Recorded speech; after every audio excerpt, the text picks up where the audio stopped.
My parents are part of the reason I developed into a sociopath, and now hate that their yelling doesn't affect me anymore. Warning, some audiences may find this content disturbing. View at your own discretion. Welcome to the House of Reddit. Today, we take a look at 5 recent confessions posted on Reddit. My parents are part of the reason I developed into a sociopath, and now hate that their yelling doesn't affect me anymore. Think my parents genuinely hate the fact that they can't make me cry anymore.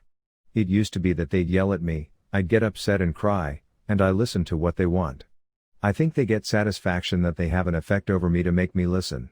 And it breaks them that they can't do that anymore.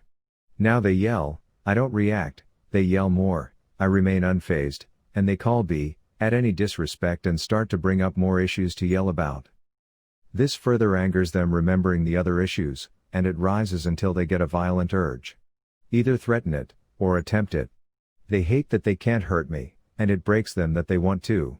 Even at this point, I still remain calm and just call them out like say that again? Or try that one more time. My mother just woke me up and started hissing at me to turn my music down, and I agreed to. But as this has been a problem before, she didn't believe me. So she tried to take my shot, which I of course protested as I know that'll just get me mad and then I'll get spiteful. I further state that I'll just turn it down. That's not enough though, so she tries to unplug my crap, which I also stop. But in the process of that, her flashlight caught sight of some garbage I had in my room, and she decided 3 a.m. was another good time to then yell at me about that. Her anger continues to rise, and she calls me a disgusting pig, which honestly would have broken me if it was said years ago. But I say nothing and just smirk to myself that it's ridiculous she's going this route. Her next move is to proceed to throw a bag of chips at me for having wasted them, which also got no reaction, even after prompting me about the music again. Even saying that she'll punch me if it's heard again. After which, she pulled my hair, and goes on about how if she hears my music again, I'll be thrown out and lose the car. This is where I ask her to do that again, she just keeps yelling. My response is just, ma'am, it is 3 a.m. on a work night. I'll turn the damn music down. Mind you, I'm half asleep and woke up to this. So I'm really in my most raw state of apathy. She didn't like that. After a bit more, she breaks down and finally leaves. But just really, she wanted the satisfaction of a reaction, and is resulting to trying to hurt me to get it. That's how they got comfortable with making us listen to them. I'm genuinely convinced they see hurting me as a way to make me complacent.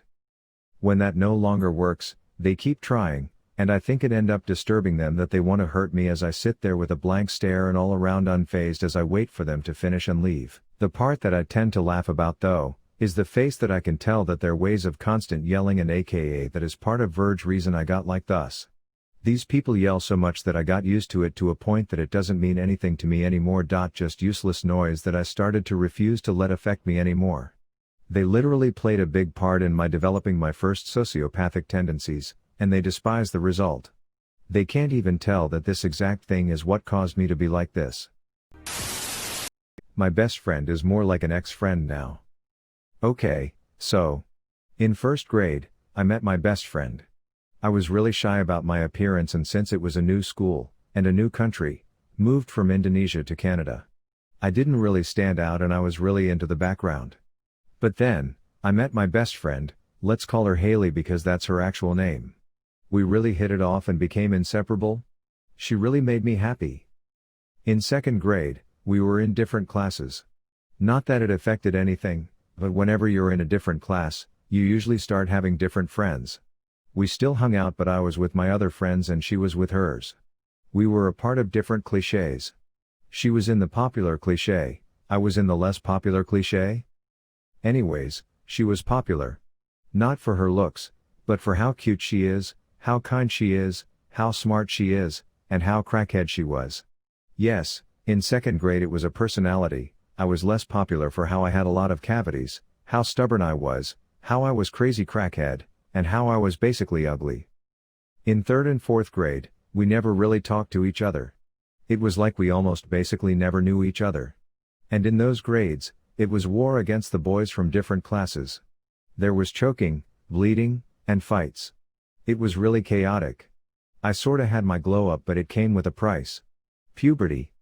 Puberty like pubic hair, boobs, periods, hormones, for some reason? And stuff like that make you a young woman. In 5th grade, we were reunited. We became best friends once again in just a span of a few days. But I was different online. I added my classmates, and they weren't different at all online, but me? I called them bad stuff a 5th grade would say, like you're trash, you play like a bot, etc. So they were shocked and they always thought I was innocent. But when me and her downloaded Discord, it all changed. We would call every day, we would play games every day, we would never fight. But after New Year's, it kinda all changed. We never really called anymore, and when we did, it ended up in a fight.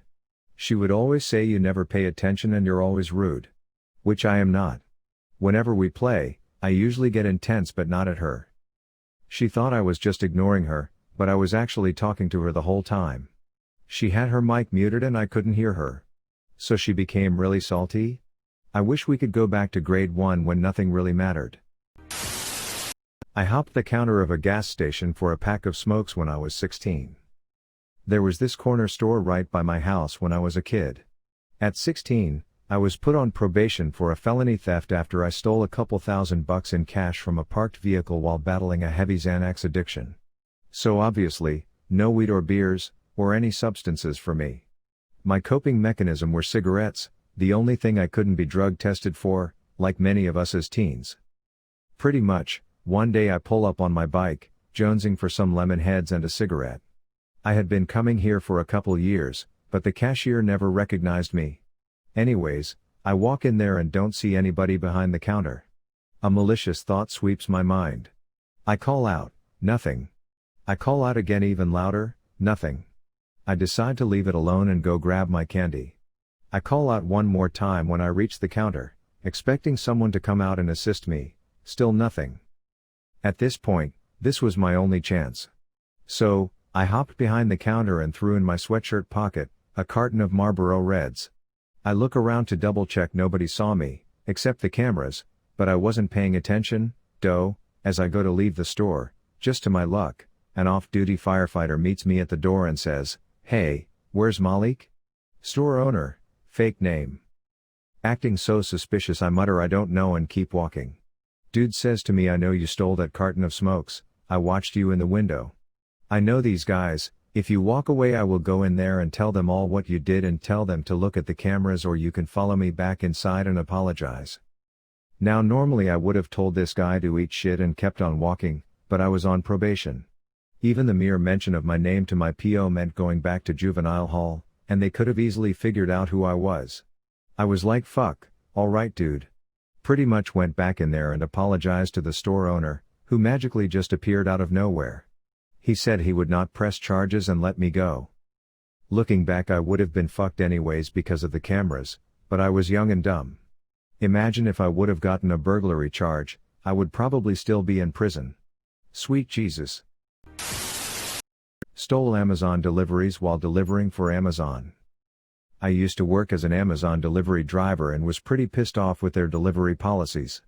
Ring doorbell, knock on the door, wait 10 seconds, if no one answers call the customer, if they still don't answer call support, support tries to call customer, if still no answer mark package nowhere safe for package and reattempt at end of the route.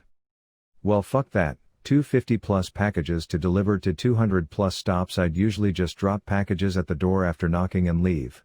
At the time I was getting paid a daily rate, they do hourly now.